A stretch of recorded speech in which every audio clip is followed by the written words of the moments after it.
Enfim, depois a gente vê isso com mais calma. Mas aí, tá entendendo? Eu entendi. Então, entendi. Se você não é judeu, se você não tem origem judaica na sua genética, você vai para uma sinagoga messiânica, os judeus eles não te obrigam a você circuncidar. Mas se você quiser, eles... Não, mas o senhor já me respondeu a pergunta, porque o senhor chegou aonde eu queria. Certo. Eu pensei que quando eu já tivesse fimose, feita a fimose, por exemplo, se eu fosse, eu não precisava fazer mais, porque eu já sou, entendeu? Eu pensei que, o senhor falou, ainda tem que fazer outra coisa para poder caracterizar que, né? Isso, exato. Entendi. Não é somente isso, né? Não é somente, exatamente, não é somente isso. Então, exatamente. Então, ou seja, se a pessoa não é judia, ela não precisa guardar aqueles mandamentos. Ou seja, se a pessoa não é judeu, ela não é obrigada a se circuncidar. Ela não é obrigada a seguir os ritos do judaísmo. Né? Ela precisa guardar a alimentação kasher, que está em Atos capítulo que o senhor falou 15, dia, né? Exatamente. E outra coisa, hoje em dia o judeu ortodoxo, ultra-ortodoxo, messiânico, eles não sacrificam. Por que não? Porque não tem templo. Não tem templo. Alguns até sacrificam uma galinha, mas é um sacrifício que não tem valor, porque não tem templo. A ordem que está lá no livro do Pentateuco é que eles só deveriam sacrificar animais no lugar que Deus escolhesse. E qual era o lugar que Deus escolheu? Jerusalém, Monte Moriá, templo, no altar. Então, como não tem templo, não é obrigatório para eles, ou seja, não há sacrifício. Mas e se houvesse templo, o judeu iria sacrificar animais? Não para salvação. Você lembra quando Jesus ele curou o leproso? O que ele recomendou para o leproso? Vá, se apresente o sacerdote e cumpra o rito de Moisés. Sim. E qual era o rito de Moisés? Ele deveria ir para o templo, o sacerdote iria examinar a carne. Se ele tivesse curado a lepra, ele tinha que apresentar um sacrifício. Então Jesus falou com o leproso para ele apresentar o sacrifício. E no Novo Testamento depois da morte de Jesus, tem.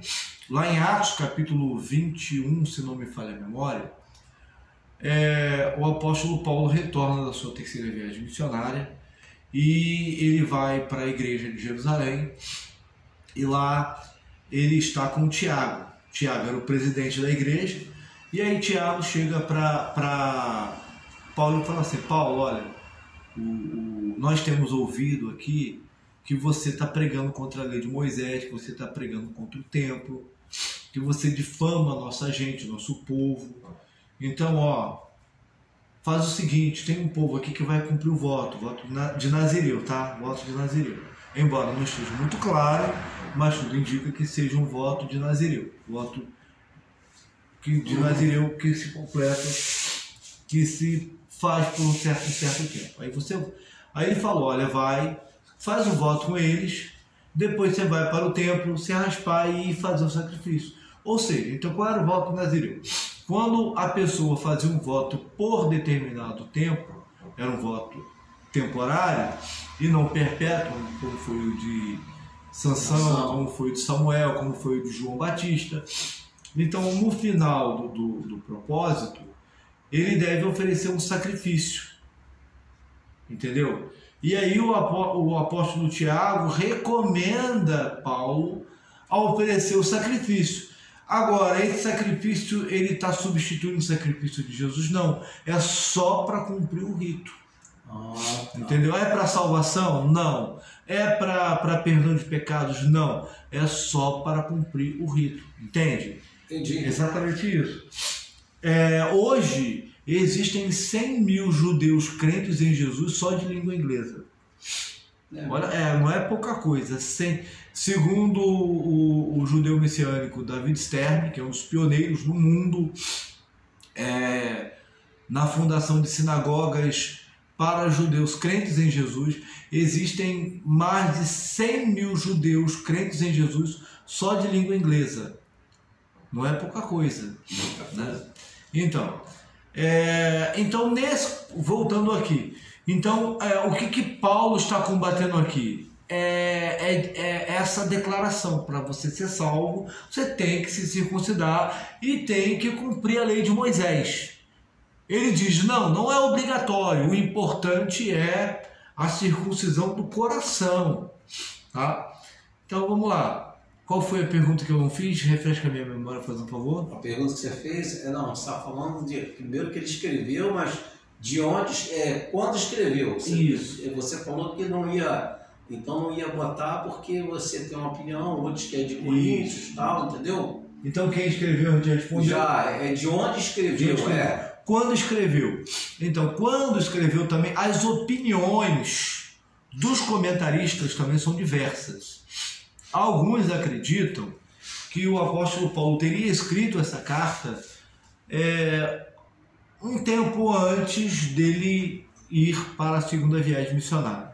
E depois da primeira viagem missionária, ele foi para Antioquia da Síria, ficou um tempo lá. Durante esse tempo ele escreveu, e um tempo depois ele foi para a segunda viagem missionária.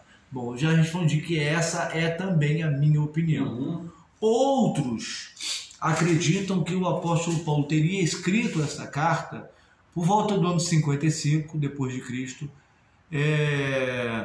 durante o final da sua terceira viagem missionária, pouco antes de escrever a carta aos Romanos.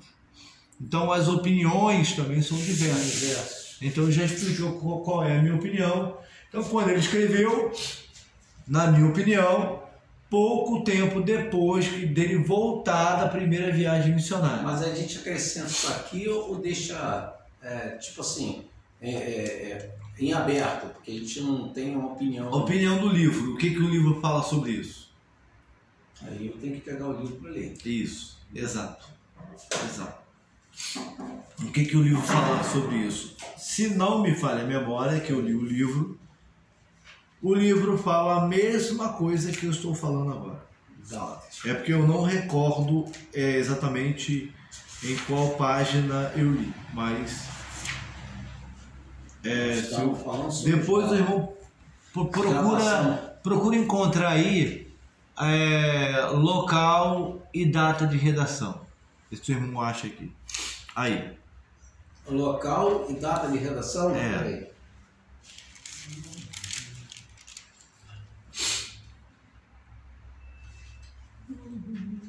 Nós já falamos sobre Timóteo, né? Já. Sobre Tito, Filemão, né? Isso. Agora, peraí. Redação. Então, na verdade, esses irmãos que ele fala aqui era provavelmente Barnabé e os irmãos que pastoreavam junto com ele a igreja de Antioquia da Síria.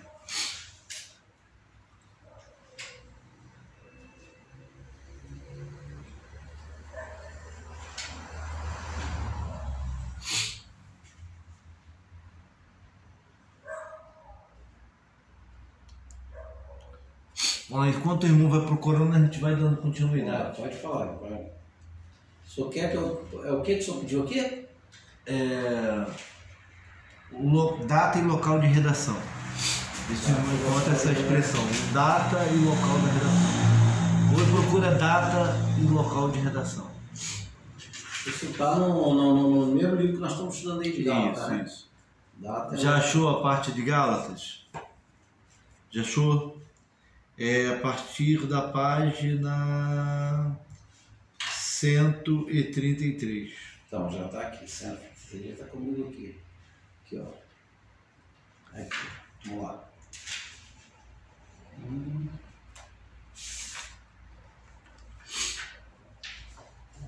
De redação.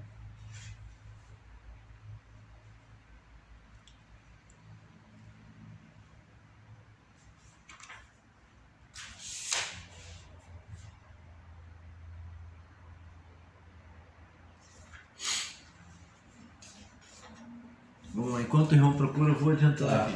Pode ir. Ok. Então vamos lá, a sexta pergunta, que eu ali acabei escrevendo errado. Sexta pergunta, o que ele escreveu? Então reparem que ele começa a epístola logo depois da saudação, que é chamada de prefácio ou prólogo. Ele escreve o seguinte, ele escreve sobre a inconstância dos Gálatas. E ele usa essa expressão, ele escreve dizendo: admira-me que estejais passando tão depressa daquele que vos chamou na graça de Cristo para outro evangelho, o qual não é outro, senão que há alguns que vos perturbam e querem perverter o evangelho de Cristo. Mas, e aqui vem o ponto importante, ainda que nós, ou mesmo um anjo vindo do céu, vos pregue evangelho que vá além do que vos temos pregado, seja anátema. Assim como já dissemos, e agora repito, se alguém vos prega evangelho que vá além daquele que recebeste, seja anátema. Exato, seja maldição.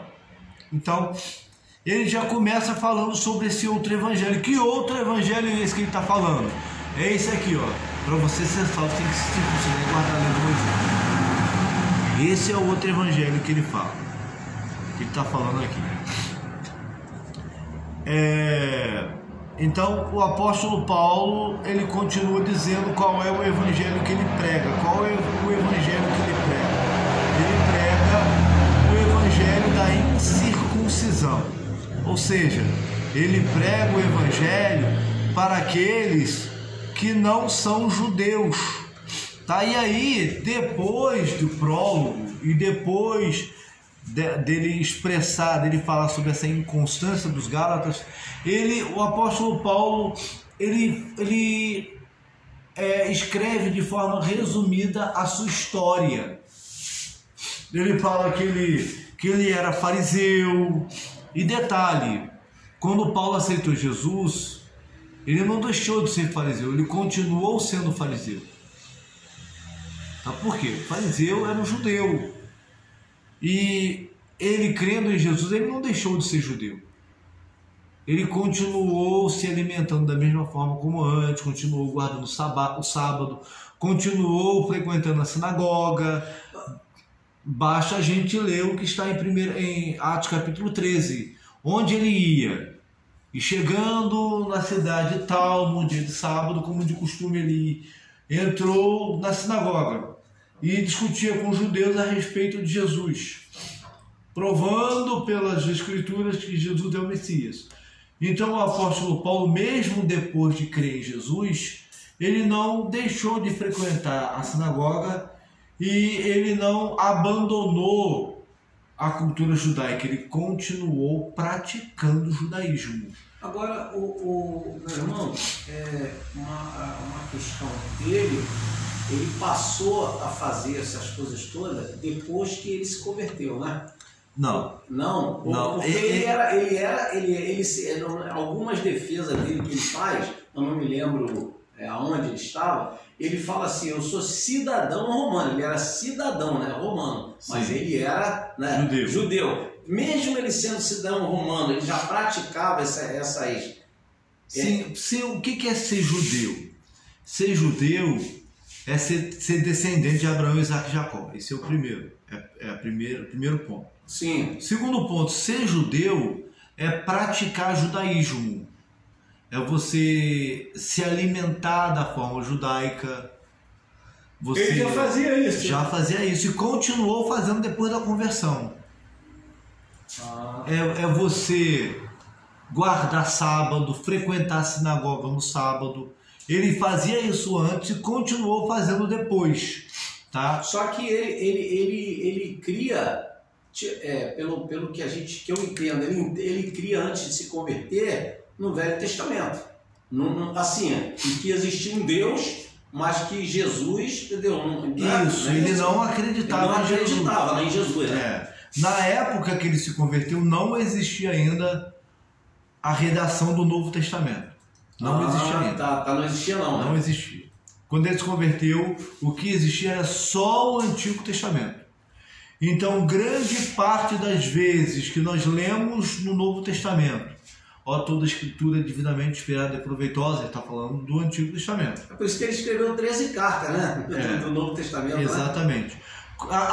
Que eu saiba, que eu me lembre agora, só tem uma exceção. É quando o apóstolo, já não é mais Paulo, Pedro, ele escreve o seguinte: nenhuma profecia das Escrituras é de particular elucidação, porque os homens santos escreveram da parte de Deus inspirados pelo Espírito Santo. E aí depois ele fala sobre algumas coisas de fé, ele fala, olha, o apóstolo, segundo aquilo que escreveu o nosso amado irmão Paulo, pela sabedoria que lhe foi dada, ele escreveu coisas difíceis, as quais os indoutos inconstantes torcem, como também o fazem com as outras escrituras. Então o apóstolo Pedro, ele está citando as epístolas